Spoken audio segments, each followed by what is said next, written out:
For the first time this past August, I walked through the heavy gates of the towering red brick and stone castle on Prospect Street into the lush green courtyard of my new home, Pauli Murray College.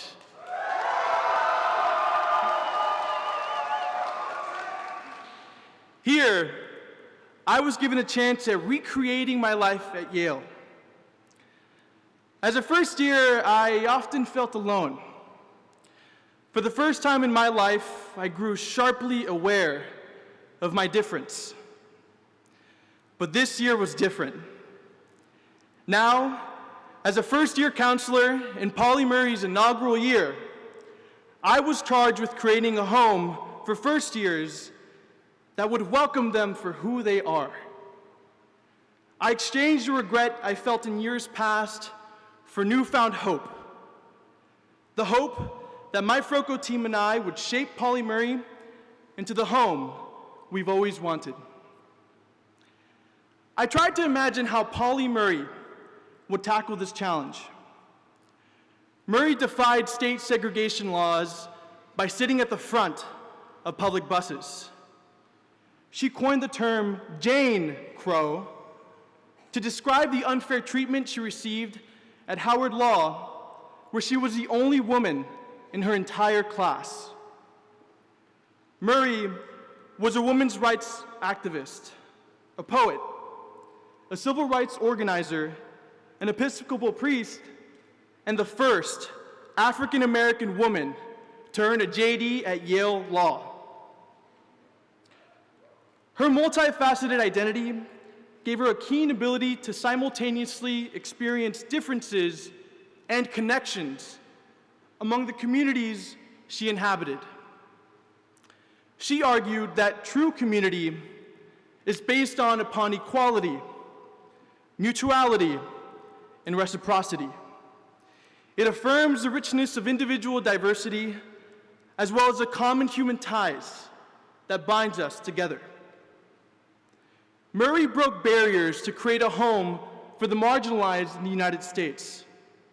I wanted to do the same in my new college. My Froco team consisted of a math whiz, 2 whiffs, a future Hollywood film director, a political philosopher, and me, the son of 2 teachers, a Texan and a Mexican immigrant, who sacrificed it all to send their kid to the Ivy League. We decided that when the first years arrived, we would help them explore their differences by encouraging them to tell their stories, rather than papering over them for the sake of comfort. The first 2 weeks of school, we awkwardly sat in a circle each night for our nightly Froco meetings, and we soon realized that our kids came from all over the world, from unique families who were each quirky in their own ways. Some of them spoke with a Southern twang, others in chill West Coast lingo. The next meeting, they each wrote down anonymously their greatest anxieties about the new year and passed their note cards around for their peers to read. Many of these anxieties were informed by their divergent personal experiences. But by articulating and not shying away from these differences, they understood their peers for the complex human beings they are. They also realized that in spite of their differences, many of them shared the same fears. Yes, they were different, but in many ways they were also the same.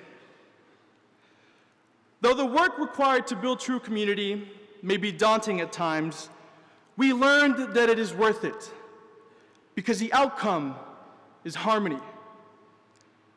I felt harmony when the Frocos and I gathered the first years in the courtyard to share the new college chants they created. We proudly shouted into the air what would someday become tradition. Then we linked arms and cheered Murray's name. Now, this feeling is not unique to our college. I'm sure you felt it too. Running behind your flag on Old Campus in first year's Olympics, in the collective breaths of musicians striking their first note, the silent hum of a study group, an intense focus, or the powerful rhythm of a team running in unison. Participation in a community like a residential college permanently changes us. Our conversations extend the scope of our perspective, reveal new possibilities of existence, and showcase the richness of our reality. The alternative to this all is disharmony. It's the discord we see in America today, as legislators and citizens alike cease to listen or trust one another. When our stories fall on closed ears, stereotypes pervade. Fake news distorts our reality.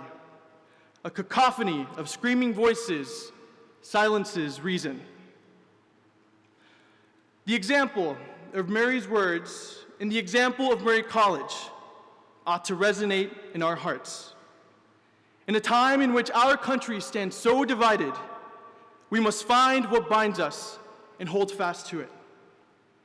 Wherever we end up, we must build a home with love, curiosity, and courage. Thank you, class of 2018, and congratulations.